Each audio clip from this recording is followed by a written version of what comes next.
Hello friends, welcome to the Attitude Academy. Today we are discussing about the journal entry concept in tally. पिछली class में जैसा कि आपको पता होगा हमने डिस्कस किया था मैनुअल जर्नल एंट्री के लिए। तो अब वो जो है मैनुअल जर्नल एंट्री हमने की हैं उनको हम टैली में कैसे पुट करेंगे, कैसे इंप्लीमेंट कराएंगे, वो सारी चीज़ें हम सीखेंगे। उनके लिए हमें लेज़र की रिक्वायर पड़ेगी, तो हम टैली में लेज़र क्रिएट करना सीखेंगे, कैसे टैली में लेज़र क्रिएट करते हैं, कैसे उसमें मॉडिफाई करते हैं और कैसे उनको डिलीट करते हैं। उसके बाद हम सीखेंगे कि वाउचर्स में एंट्री कैसे करते हैं। जैसा कि मैंने आपको ब्रीफ डिस्क्रिप्शन दिया था कि how to create vouchers and how to generate journal entries. तो सबसे पहले बात कर लेते हैं F4 कॉन्ट्रा वाउचर की। यहाँ पे cash to bank, bank to cash से रिलेटेड एंट्री होगी, मतलब पैसा बैंक में आपने जमा कराया हो या बैंक से पैसा निकाला हो। उसके बाद अगर हम बात करें F5 पेमेंट वाउचर की, तो पेमेंट में जितनी भी ट्रांजेक्शन है इन फॉर्म ऑफ कैश और इन फॉर्म ऑफ चेक या बैंक, तो वो सारी पेमेंट से रिलेटेड एंट्रियाँ यहाँ पे होंगी F5 में। उसके बाद आता है F6 में सारी हमारी रिसीप्ट से रिलेटेड एंट्री आऊंगी। अब रिसीप्ट वो किसी भी तरह की हो सकती है, इन फॉर्म ऑफ कैश या इन फॉर्म ऑफ बैंक। उसके बाद आता है हमारा जर्नल वाउचर F7, इसमें सारी इनवॉइस, बिल वगैरह की एंट्रियाँ, transaction, transfer, adjustment, provisions, closing years की एंट्रियाँ, वो सारी एंट्रियाँ हम इसमें पुट कर सकते हैं। कहने का मतलब ये है जो हमारी एंट्रीज कॉन्ट्रा, जर्नल और पेमेंट में नहीं आएगी उसको हम जर्नल वाउचर में एंट्री को पास कर सकते हैं।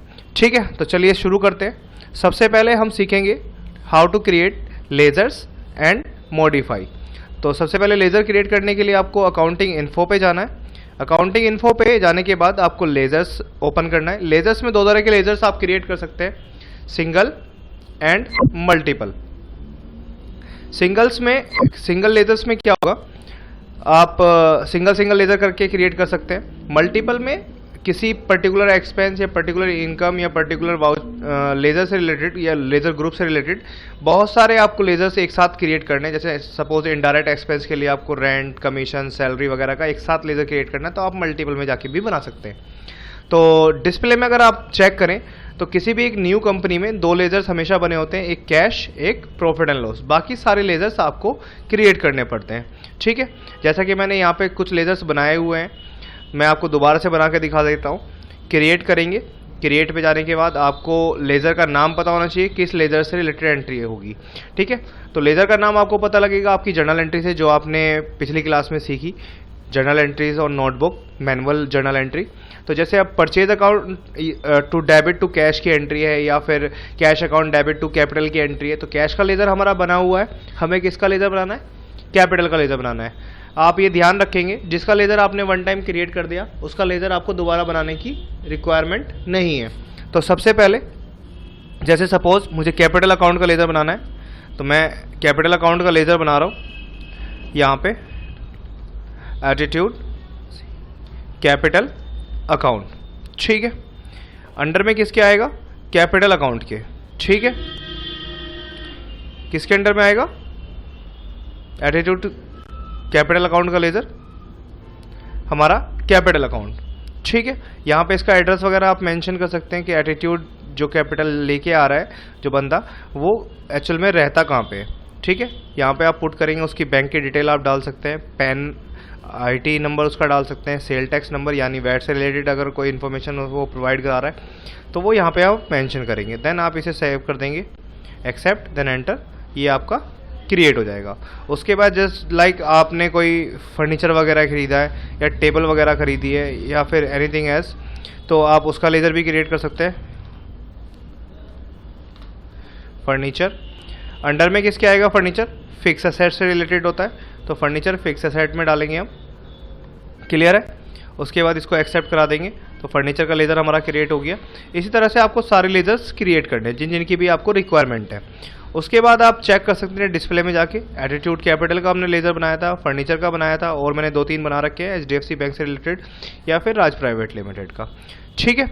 अल्टर में जाके आप इन्हें चेंजेस कर सकते हैं इनमें, जैसे एटीट्यूड कैपिटल अकाउंट में आपको कोई चेंजेस करना हो, अंडर में कैपिटल अकाउंट से अलावा कुछ और बदलना हो, या फिर कोई फील्ड डिटेल छूट गई हो वो आपको दोबारा से डालनी हो, जैसे सेल टैक्स नंबर अगर मैं इसका डालना चाहूँ, दोबारा से इम्प्लीमेंट करना चाहूँ, तो आप यहाँ पे कर सकते हैं। देन एक्सेप्ट करेंगे तो ये इसको चेंजेस को एक्सेप्ट कर लेगा। ठीक है, अगर आपको डिलीट करना है कोई लेज़र तो आप यहाँ से डिलीट भी कर सकते हैं। लेज़र ओपन करने के बाद आपको ऑल्ट डी प्रेस करना है सिर्फ। ठीक है, ऑल्ट डी प्रेस करने के बाद ये हमारा डिलीट हो जाएगा। मगर आपको ये ध्यान रखना है कि इससे रिलेटेड एंट्री कोई होनी नहीं चाहिए। अगर एंट्री यहाँ पे पड़ी होगी उससे रिलेटेड कोई, तो उस कंडीशन में वो लेज़र को डिलीट नहीं करेगा। क्लियर है? तो सबसे पहले आपकी ये ध्यान रखना है कि आपको कोई एंट्री पास नहीं करनी उस लेज़र से रिलेटेड, उसके बाद आप उसे डिलीट कर सकते हैं।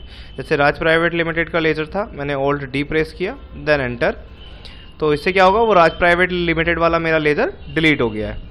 क्लियर है? तो ये था हमारा लेज़र क्रिएट। उसके बाद आप आएंगे अकाउंटिंग वाउचर एंट्रीज पास करने के लिए। एंट्री पास करने के लिए आपको अकाउंटिंग वाउचर्स पे जाना है। अब आपको ये ध्यान रखना है कि थोड़ी सी कॉन्फ़िगरेशन होगी आपकी। डेबिट क्रेडिट अगर यहाँ पे शो नहीं हो रहा है, ये जो आपको डेबिट क्रेडिट नज़र आ रहा है, अगर ये नहीं दिख रहा है, यहाँ पे कुछ अकाउंट वगैरह की इन्फॉर्मेशन आ रही है, लाइक मैं आपको दिखा देता हूँ किस तरह की इन्फॉर्मेशन आती है।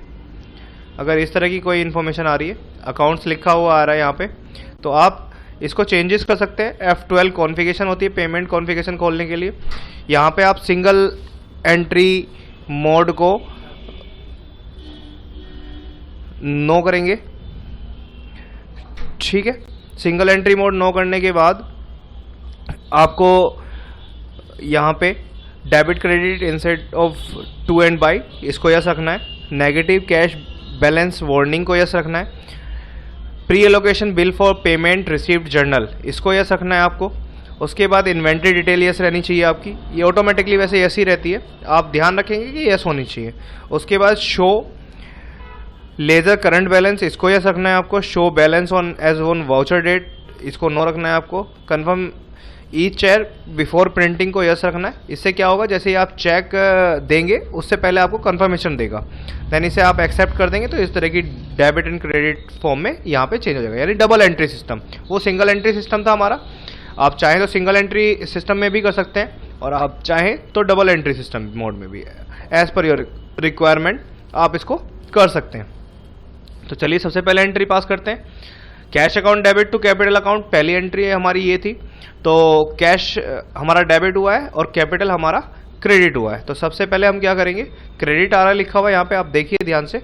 तो क्रेडिट लिखा आ रहा है, क्रेडिट हमारा क्या हुआ है, कैपिटल। तो कैपिटल मैंने यहाँ पे क्रेडिट कर दिया है, जितने भी अमाउंट वो लेके आया है वो यहाँ पे आप मेंशन करेंगे। देन डेबिट क्या करना है आपको, कैश। तो ये लेज़र लिस्ट है आपकी, यहाँ पे ये लेज़र लिस्ट आ जाएगी सारी, जितने भी लेज़र आपने क्रिएट कर रखे होंगे।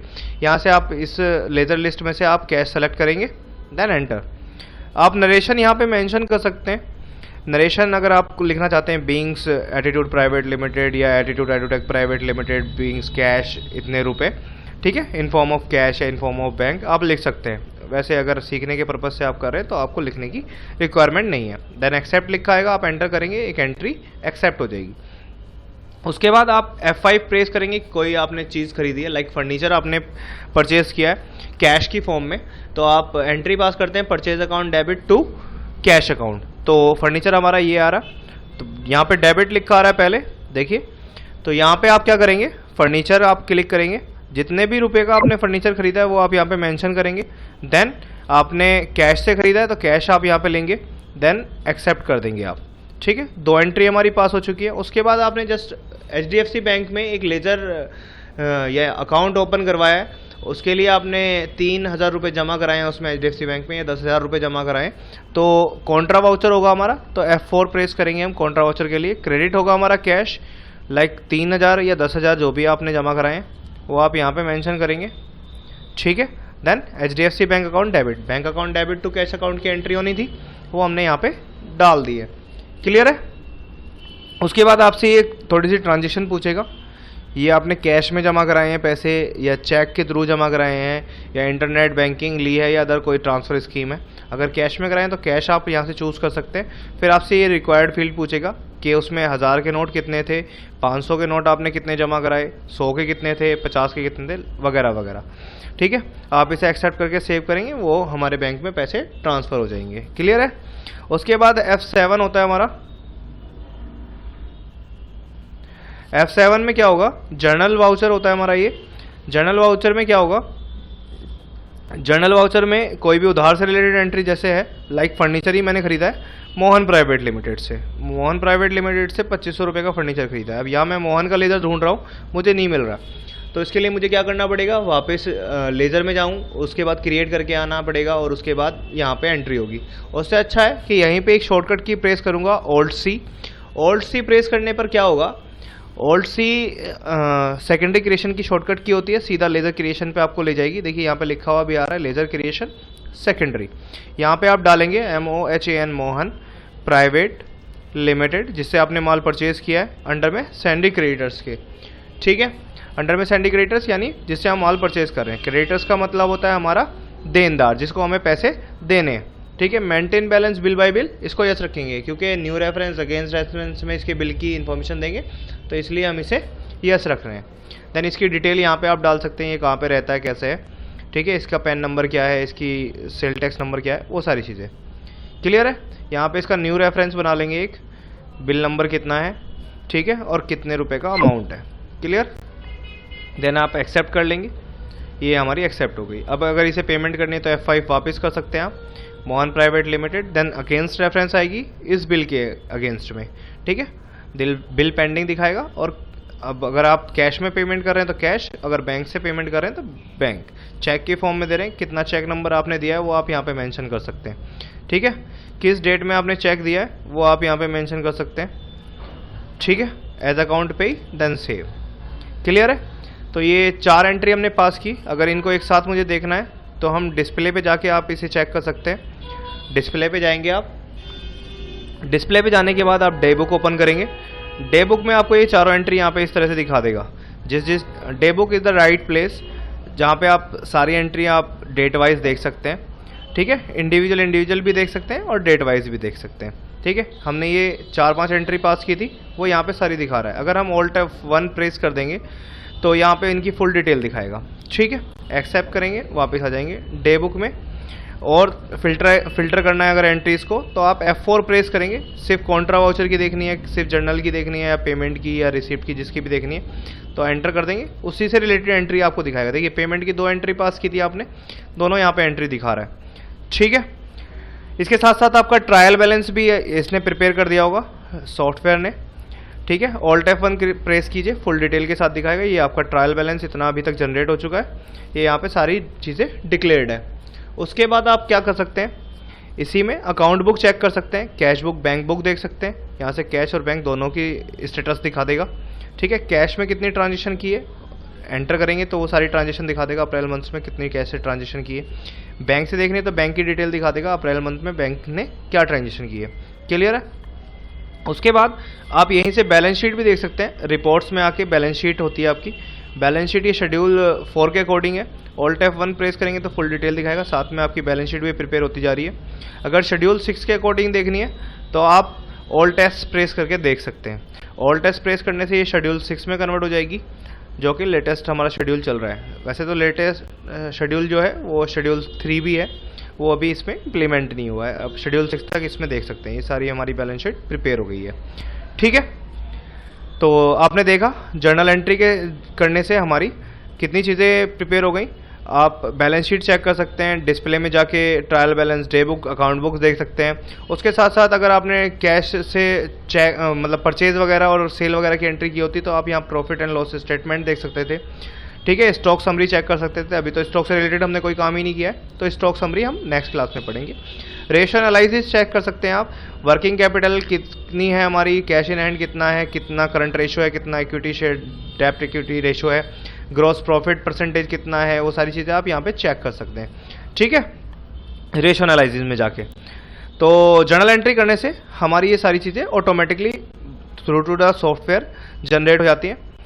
तो ये हमारा था जर्नल एंट्री इन टैली, कैसे जर्नल एंट्री को प्रिपेयर करें टैली के अंदर। आशा करता हूँ आपको पसंद आया होगा। नेक्स्ट टाइम हम आपको मिलेंगे बैलेंस शीट में ओपनिंग बैलेंस डालने के साथ, कैसे उनको इम्प्लीमेंट करेंगे, कैसे ओपनिंग बैलेंस फीड करेंगे और उससे कैसे एक बैलेंस शीट जनरेट करेंगे। मतलब जस्ट लाइक आपको एक बैलेंस शीट दी हुई है तो उसको कैसे प्रिपेयर करेंगे। तो बने रहिए हमारे साथ, will be watch next video, और सब्सक्राइब करना ना भूलें, ठीक है। Attitude tally academy. Have a good day.